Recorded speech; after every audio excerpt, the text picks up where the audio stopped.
Welcome to the Politics and Public Finance Podcast, in-depth conversations that bring unique insights into the nexus between how governments manage our finances and the work of elective representative bodies such as parliaments. You're listening to Politics and Public Finance Podcast with Jeff Dubrow.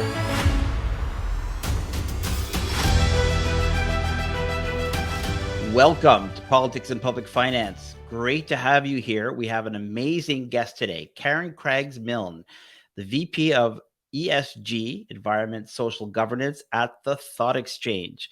And we're talking today about whether ESG can save the world or whether it can just make the world a more equitable place. It's going to be a fascinating discussion.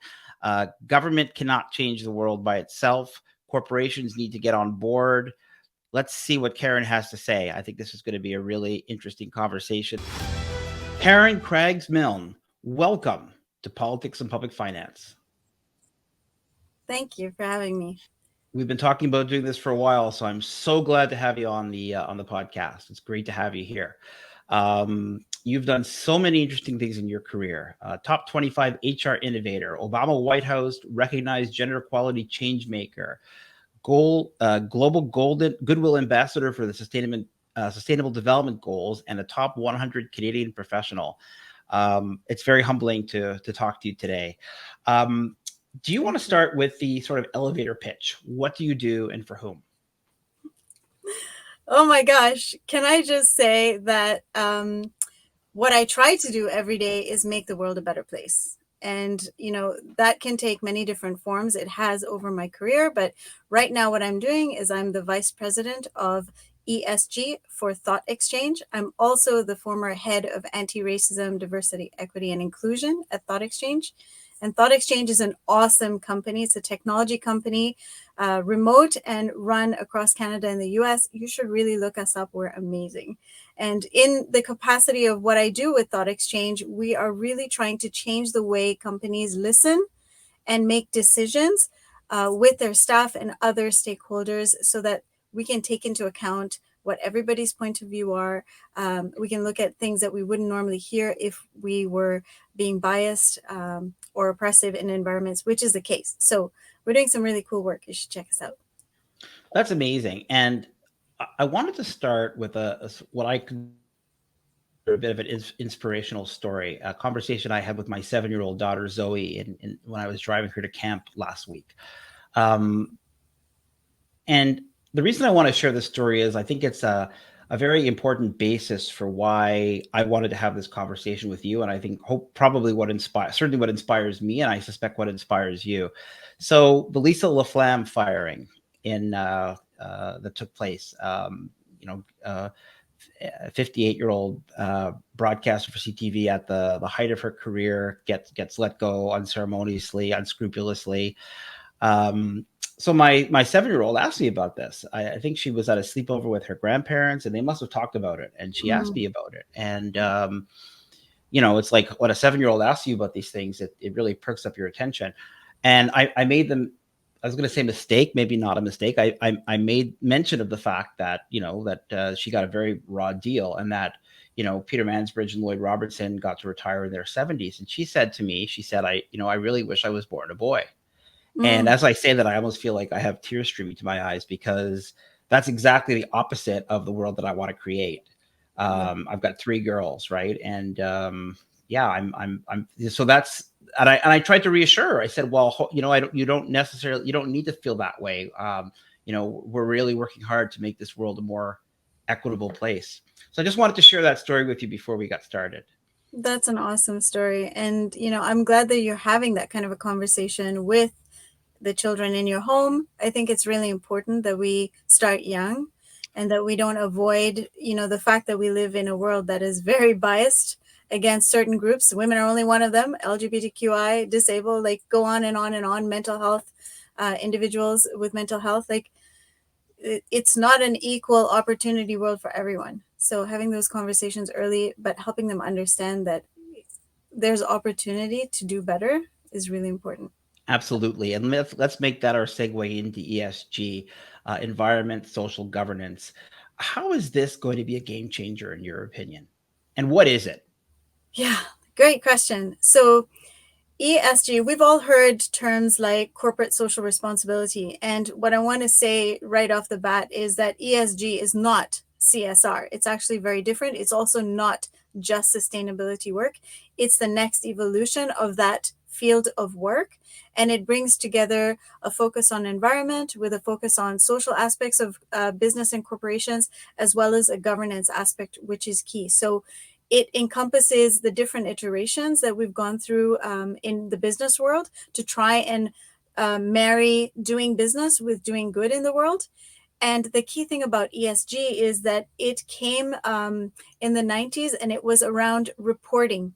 So the key thing about ESGs is they're trying to get companies to report their performance in a transparent way around certain metrics, such as what are your carbon emissions, or what is the scoring around how your staff feel about whether they feel safe or whether they belong, or what the working conditions are. And so you're reporting to an external body about how you're doing. And most large companies, especially publicly traded, they are under regulation to do that. So now In Canada as well? I don't think it's regulation yet in Canada, but I know that many Canadian companies are actually thinking about this because they're part of the supplier diversity chain. And so when you're part of that supplier diversity chain and you're working for global companies, you're expected to feed into their reporting requirements because they then have to report up to. So this is legislation in Europe. It is fast becoming consideration for legislation in North America and in Canada. And it is implicating any organization that is working with a global brand that has to report on things like their supplier diversity, the human rights and working conditions, pay equity, etc. So for those companies, this is a requirement. But there's a whole other movement, which I'm a part of, which is doing ESG reporting, or ESG work, even though we're not required because we're not a publicly traded company. Right. We're doing it for different reasons, but it's also happening in a broader scale. Amazing. And can you talk about the distinction between ESG investment and ESG strategies? Mm-hmm. So ESG investment, if you think of investors that invest in portfolios, there was a point at which they were investing in impact investment portfolios, ethically traded portfolios, etc. So they're a brand of portfolios, and ESG is one of those types of portfolios where we're investing in companies, perhaps in a particular sector like the tech sector or agriculture sector, companies that are ESG oriented. So they would be reporting on their carbon emissions, their pollution, not only their output of pollution, but all their efforts to reduce it. Like they are actively making this a part of their company strategy. And so you're investing in companies that have chosen to make this a part of how they do business. And here's the reason why it's taking off so quickly. It's taking off quickly because those companies actually do better financially and in terms of return on investment. And so it's not just the right thing to do, it actually leads to higher investment and return for stakeholders and investors when you invest in companies that are branded and are following through on that branding in meaningful ways around things like ethics and labor and environment, etc. So that's investing.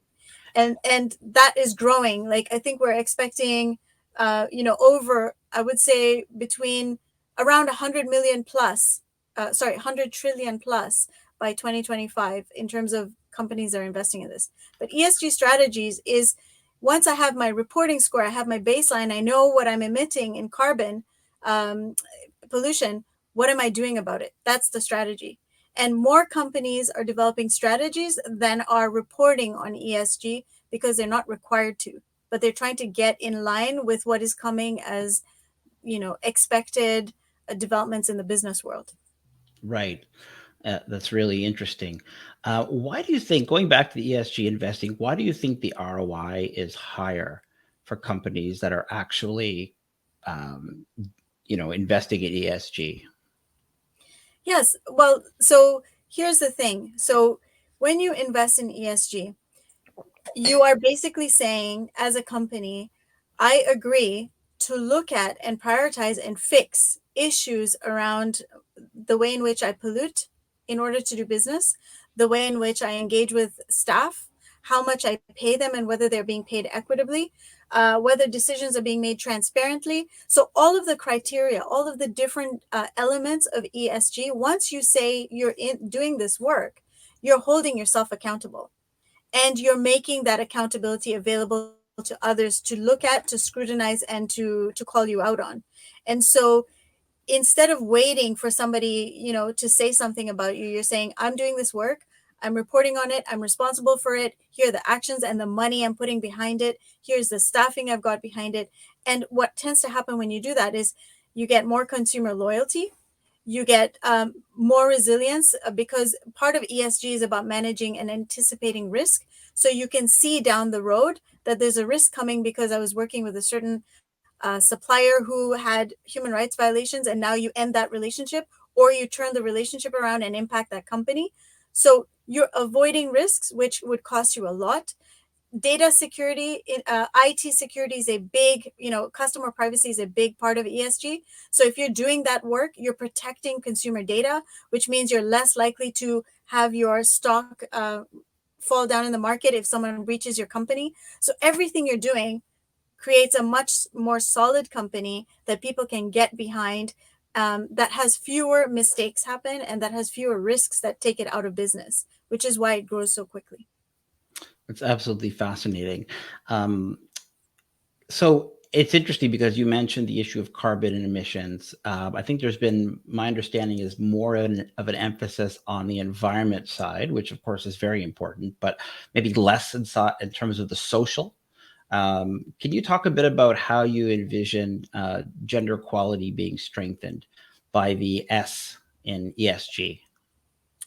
Yeah, so I would start by saying that, whether the E is more pronounced or the S is more pronounced or the G depends on the business itself. Right. So our company, for example, we're a fully remote technology company, and S is much more pronounced for us than E because we don't have physical offices and we're not producing things in factories. So it's very context specific. Right. Which one of those you're investing more in or focusing more on, because it's where's the risk, right? At the same time, remind me what the question was again. Absolutely. How you envision the sort of gender equality becoming stronger through the social in ESG. Right. So the question, the title of this session was amazing. Is ESG going to support a gender equitable world? And my answer is both yes and no. So this kind of answers the question about the relationship between S and gender equality. So S includes a number of different things. It includes diversity and inclusion in a company. It includes human rights working conditions. It includes your relationship with local communities and your impact on them. It includes culture, a number of different things beyond just DE&I, of which gender equality can be part or treated as a sister too, right?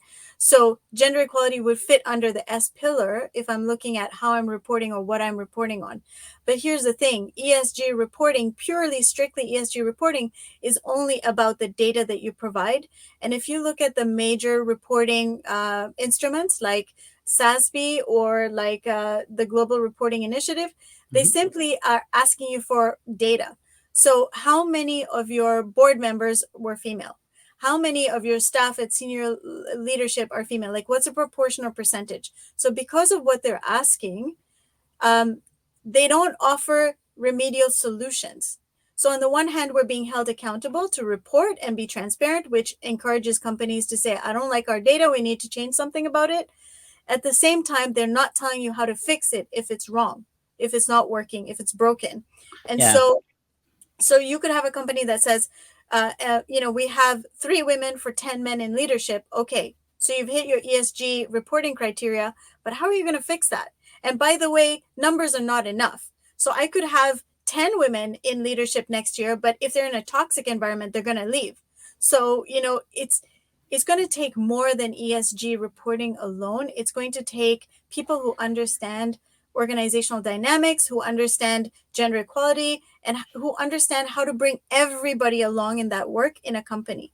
So if I think about our company, for example, whenever I talked about women's rights or gender equality, a lot of men felt like this conversation wasn't relevant to them, or they were starting to feel defensive, and they were feeling like, so what do you expect of me when I work in a company? Aren't we here just to do business? Now you're telling me we need to hire more women. Does that mean we're discriminating against men? Oh, All for of sure. that, right? Definitely. All of Definitely.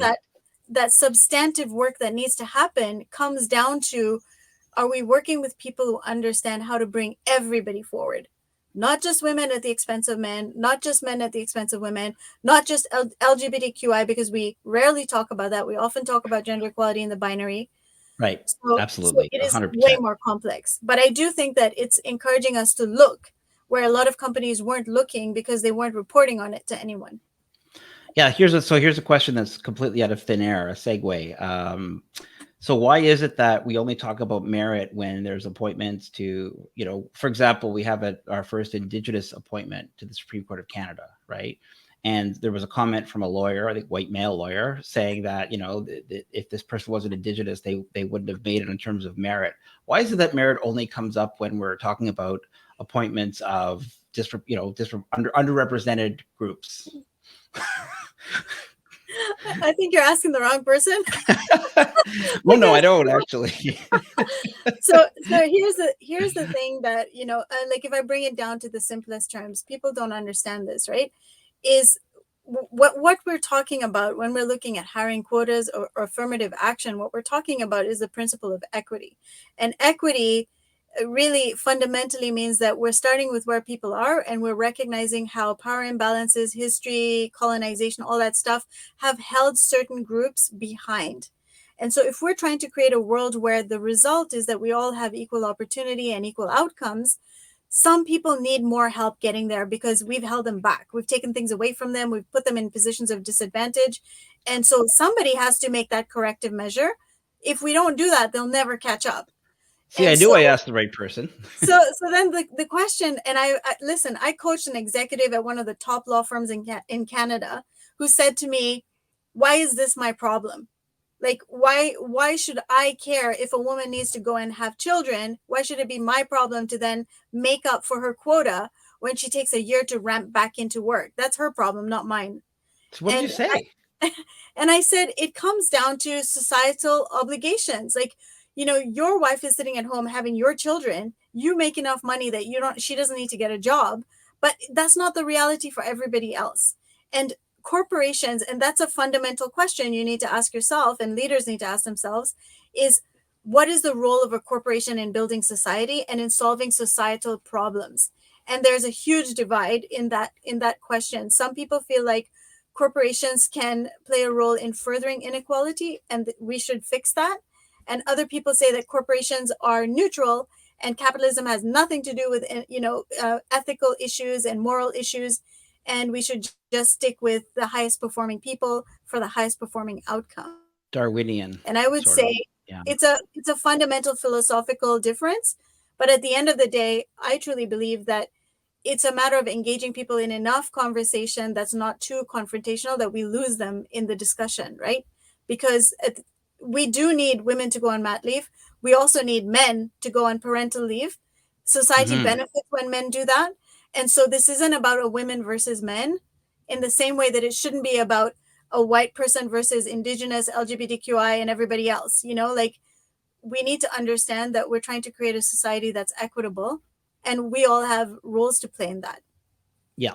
And I've got lots more questions on ESG, but let's go to the political side for a moment, because you've sort of introduced that as a in your last comment, which is there seems, and I've had this conversation in previous episodes. I had an episode on the reversal of Roe v. Wade and women's rights around the world. So, I mean, it seems one of the problems is that the more socially progressive we become as a society, or we try to become as a society, there seems to be a backlash going in the other direction. And this is obviously most, sort of obvious in the United States.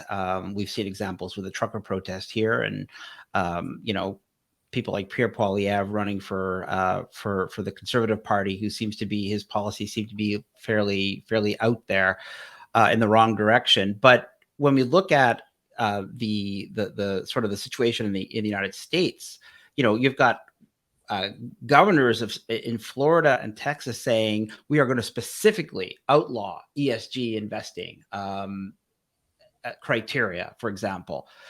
That's quite a backlash. How can we possibly make progress in light of this kind of movement in the other direction? And how bad is it in the US, by the way? That would be the sneak another question in there. Oh, great. Well, I'll start by saying I'm not an expert on the US. And so anything I say is coming from my own perspective and opinion. And people are free to disagree with me. I'm okay with that. I think US is a great litmus test for many other areas of the world. And, you know, this tension, this ideological tension between left and right is very pronounced. And I think if we boil it down, like around the ESG investing and the pushback around it, you know, on the one hand, you've got people thinking that the role of a corporation is to maximize shareholder value, which means do whatever you got to do to make sure I make the most as an investor in this company. You know, pay minimum wage if you got to pay minimum wage, but make sure you make the profits because I invested to make those profits. On the flip side, you've got, you know, the other camp where people are saying it's not just about shareholder value. It's also about quality of life, having purpose, contributing to a longer, healthier environment for our children and future generations. You know, making sure that we come to work and feel safe and belonging and all these other things. And so, you know, the argument is really coming down to what is the role of a corporation. And when I studied this under conscious capitalism, that, you know, the earlier thinking around business was the core function of a business is to maximize the money you can make at all costs. Of course. And if you happen to be an employee who's choosing to be part of the capitalist system, you get minimum wage and stop complaining about it, because if you want more, you got to work harder for it, right? Right. But now there's what I call a conscious awakening. It has been growing. More and more companies are talking about it with B Corp certification. You know, what we are doing around ESG and all these other elements where companies are saying, no, we're not neutral. We have a role to play. The government cannot solve our pollution issues, our population issues, our health issues. The government has actually, in many cases, failed. And so if we want to raise, you know, profit and shareholder value, we have to invest in the longer term. We have to actually make sure that our employees are healthy. We have to make sure that they're being paid equally. We have to make sure that our suppliers are not having children work in sweatshops in Indonesia in order for us to make that profit. And here's the thing that's going to make the difference. Consumers are now using their money to tell corporations what they care about. And as long as consumers choose brands like Lululemon, who really say we exist to create a better world, we exist for a longer term future, we have values that matter to us that we report against. As long as consumers choose those kinds of companies, the other type is always going to lose in terms of profitability. So when they're saying we ban ESG funds, they want, because they see ESG funds as creating an unfair opportunity or advantage. But even if you take those away, consumers can still vote with their money for companies that have an ESG orientation. It's a left-wing plot. Hey, left, right, you know what? Like, I live in the real world and I want my kids to have a healthier world. And I want to do everything I can to make sure that my neighbors are well and I am well, and that we have a safety net for people if they need it. Like, that's the world I want to live in. So when I say that, sorry, I interrupted you, Karen. Go ahead. You were going to say. No, I'm just saying, like, that's what I'm working towards. And more people are choosing that. Yeah, right? No, for sure. And I mentioned that because I think I saw something in you know, on when I was reading one of the Apple News articles about DeSantis in Florida, that they were you know, mentioning sustainability was sort of seen as a left-wing agenda. So that's one comment separate for that's one comment. But the other side of that, which I think is what you're talking about, is like just listening to the way that you're articulating this, right? You're making a business case And that's what has to be done. It has to be done like that, because in order to bring people on board, there has to, and I think that's what blended finance is about too, right? It's about admitting that governments cannot solve all the problems of the world. International organizations, for which I've worked for a plethora as a consultant, I know you have as well. Those are big bureaucracies. They're not going to solve the world's problems. So you're right. Corporations have a big role in delivering products and services. They need to be part of the solution. How can we get them on board? And I think that makes a tremendous amount of sense. There's no question in that, but if you have anything to say about it, please go right ahead. Otherwise, I'll Well, go on. that's the thing. So I think you and I at one point were idealistic when we were younger, and we thought, how do we make the world a better place? Let's work with NGOs. Oh, wait a minute. NGOs are underfunded and impacted by politics and agendas and everything else. So that's not the place to be. Let's go to government. Oh, wait a minute. Government is highly bureaucratic, very slow moving. You can have a new government come in and wipe out all the work of a previous government overnight. So maybe that's not the place to do the work. Wait a minute. Corporations, they make tons of profit. They can do good in the world. They can benefit from doing good in the world with the way people choose. Like, there's nothing to lose. There's literally nothing to lose. And there's so much power they have because they're outside of government. So that's where, like, I went through a personal journey in my career where I'm like, where do I make the most impact? Where can I help steer the ship in the right direction? And that's why I'm in a corporation right now and not in an NGO or in government anymore, because corporations really are the solution. And it comes down to, judging capitalism. Is capitalism good or bad? That's a conversation we can have, all night. At the end of the day, I think it's a matter of how we can use the benefits of capitalism to help all of us move forward together. And that's this whole movement called conscious capitalism. If you don't know about it, you should look it up. It is a big thing. It is going to be worldwide. It's where we understand that organizations that care about people, care about planet, care about their purpose are the ones that are going to win. End of story. They're going to win. That's it. So if you're not on this bandwagon, you need to be. And if you don't know how to do that, you need to talk to one of us, because it's coming. Yeah, for sure. No, it's really interesting, and I think it's the same with the term democracy. And you'll know from previous podcasts, I'm very concerned about what I call the backsliding of democracy in many countries, including the U.S. But it's like, what kind of democracy do we want? Do we just want to have a democracy that has elections, or do we want to have a democracy that is as inclusive as possible of all population groups? And that kind of brings us back to the issue of the gender equality for a second. You talked about the issue of sort of representation of women and intersectional groups at executive levels and boards, for example. But you and I think we first connected on a gender-based analysis plus workshop that we were both presenting at, and that's a bit of a different issue that I'd like to see how that fits into the ESG. So, that's about designing projects and systems that take into account the needs of women and intersectional groups, and wherever possible are going to mitigate negative impacts on those groups. How is that included? How is the impact of projects and programs and services on women and intersectional groups? How is that being included in ESG? So I would say that the space in which we can speak about that within the formal ESG reporting would be around community relations. And so if you think of it from a corporation perspective, you would write about all the different organizations you're partnering with. Like maybe you're partnering with a pride network that's local, or maybe you're partnering with, a Black group that is helping young Black youth get upskilled, etc. So it would fall under that.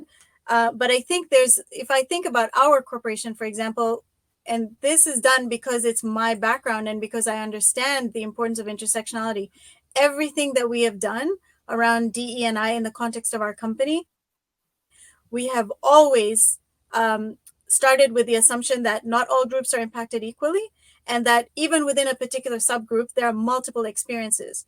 So, the question is, how do you build and design to get at that level of data so that you can build better strategies and better projects? And I'll give you a very simple example. A lot of companies wanted to be inclusive of LGBTQI plus groups. And so they said, okay, we're going to have pronouns. Everybody has to put their pronoun on their email and on their Zoom Yeah. link and everywhere else. And it's Mhm. now a policy. However, Mhm.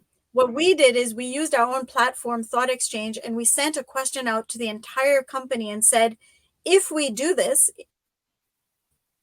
with the intention of being inclusive, what do we need to know before we even do it?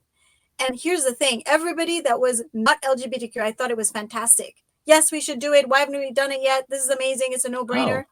It was somebody who was LGBTQI in the company that said, hold on a second, if you make this a mandatory policy, you're forcing me to out myself when I'm not ready. So either I have to use incorrect pronouns because I don't want to be identified, or I have to use the correct pronouns when I'm not emotionally ready to do this work yet in front of everybody else. So it made us go, hold on a second, there's multiple perspectives here. And there's somebody in the company who's given us a very valid reason why we should reconsider making this mandatory. And so we went from making it mandatory to making it optional as a good practice, recommended, but it gave space for people who weren't ready to not have to do that. And so that's the kind of complexity I want people to understand we need to get to, whether it's about maternity policy or coming back to work after an injury, or, accommodation, racism, like all of these things. The intersectional approach gives you the kinds of nuances that eliminate us creating problems while we're trying to do good in the world and make us responsible for the work that we're doing. And Thought Exchange has been the game changer for me in my work as an expert in this field, because I no longer assume that I know what I'm going to do is going to be only beneficial. I now know that anything I do, whether it's a project or a program or a policy, I first need to get enough diverse data from diverse groups that I can segment, that I know what I'm going to do with an eye on what people's expectations are, their advice is. They anticipate international development work. Change has enabled me to really bring that intersectional perspective to life. And I think more companies need to do that. It's no longer enough to be like, oh, all women, should X, or all men should Y, or all LGBTQI group are whatever. We're not. We're very, very different. How's that? Yeah, that's amazing. And I think I was supposed to bring this into the conversation sooner, but so I'll introduce it this way. When we talk about the relationship between ESG and DEI, I remember a meeting with a prospective corporate client that was, their hands were buried in their forehead saying, oh no, what is this now? Like this was a GBA plus requirement for a procurement vehicle in the government of Canada. Oh no, what is this now? Like we have enough requirements. So let's, for those that are listening that are kind of putting their hands in their head trying to figure out how they're going to comply with all this stuff, what is the relationship between ESG and DEI? Diversity, equity, and inclusion. Yeah, so the relationship is that DEI is one of many sub elements of ESG, right? So you've got your E, your S, and your G, and DEI falls under S. But S also has, it has so many other elements. So I talked about working conditions, I talked about human rights, I talked about belonging, which is part of DEI, et cetera, et cetera. So DEI is only one aspect. And this is actually what happened with me was we were doing DEI because George Floyd was murdered in front of the whole world. And now every company we were working with, including ourselves, were saying, what are we doing about this? How are we bringing, anti-racism work to life? Are we looking at our systems and our hiring and everything else? And inside of that, what I realized was that the work we were doing around racism, gender equality, LGBTQI inclusion was not enough. It was not enough because there's a bigger piece of work we need to be doing in which this is embedded. And that is what is captured under ESG. It's like a more holistic understanding of what well-being looks like for us and in the world. And so DE&I is an element of S. And if I bring it strictly down to ESG reporting criteria, they will ask very specific questions, which are sector specific, like, what is your gender breakdown? What is your race breakdown of staff at different levels? Are they being paid? Is there equal pay across the different demographic groups, etc.? And the piece that I forgot to mention around like the case for ESG as well is that, we have multiple generations of people working in companies and in different organizations. And the biggest one by far is going to be millennials, right? So if millennials are coming in, what do they care about? They don't care about survival. They don't care about standard of living. They care about meaningful life. They care about purpose. And so alignment with their values. Yeah. Right. So even with us, we get challenged all the time as a company. Are you living your values? Here's where I don't think you are. And I think this is where ESG and DEI come together, is that are you creating the kind of company that allows those conversations to happen on an ongoing basis, to keep you in check, to hold you being honest, to help you see things that you didn't see about the way you're operating and how it's landing for different groups of people? Because that's the work that ends up creating cultural transformation in a company that makes people stay and helps the company grow. And you saw me make sort of, not snicker, but just sort of make a little laughing face. I was just thinking of a company that I used to work for, that all the boardrooms were named after male hockey players. And whenever the company did well, the CEO would send out a picture of Chris Rock talking about how successful the company had been. And it just, I don't know, when you were talking about the sort of issue of inclusiveness, it just made me laugh. That's all. Just remembered that. And I don't know if that's relevant or not, but it was just creating that environment where people, I always thought, like, how are only very few population groups in that office are going to actually get this, like, are going to identify with that. I don't know. Was that relevant or not? I don't know. You tell me. Maybe not. I think if you're in an organization and you feel like you don't have, you've been passed over by men multiple times for promotions, you've been talked down to, you've been mansplained. Like, if you're a person who's experiencing those things, this is just another, evidence that, like, the workplace is not friendly to you as a demographic, right? It doesn't value you and respect you the way it does others.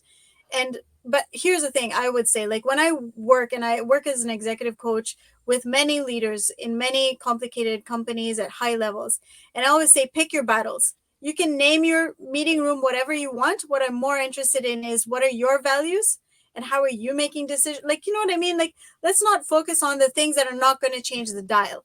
I feel like I don't want to let this conversation come to an end, so I could just keep asking questions and finding different angles. But it's been a lot of fun, really a lot of fun, very inspiring, and I hope we can do it again. Karen Craggs-Milne, global leader on purpose, ESG, DEI, and so many other things. Thank you so much for your time today. This has been an absolutely fantastic discussion. Thank you. Thank you for having me. It's been awesome. Wow. That was a very inspiring conversation with Karen Craggs-Milne, the VP of ESG at the Thought Exchange. It's very, very humbling to talk to somebody with so much distinction. Imagine a top 25 HR innovator, an Obama White House recognized gender equality change maker, a LinkedIn global superhero. I want to be one of those. I'm not sure what it is, but it sounds great. And a top 100 Canadian professional. Karen's mission is to change the world. The job title she has now is a piece of the puzzle, but one day that might change. But her mission to change the world and have an impact, that is true inspiration. That is our podcast for today. Politics and Public Finance is produced and sponsored by Huge Impact Marketing. Wherever you're listening to this podcast, be sure to subscribe. I'm Jeff Dubrow. Thanks so much for joining us. We'll see you next time.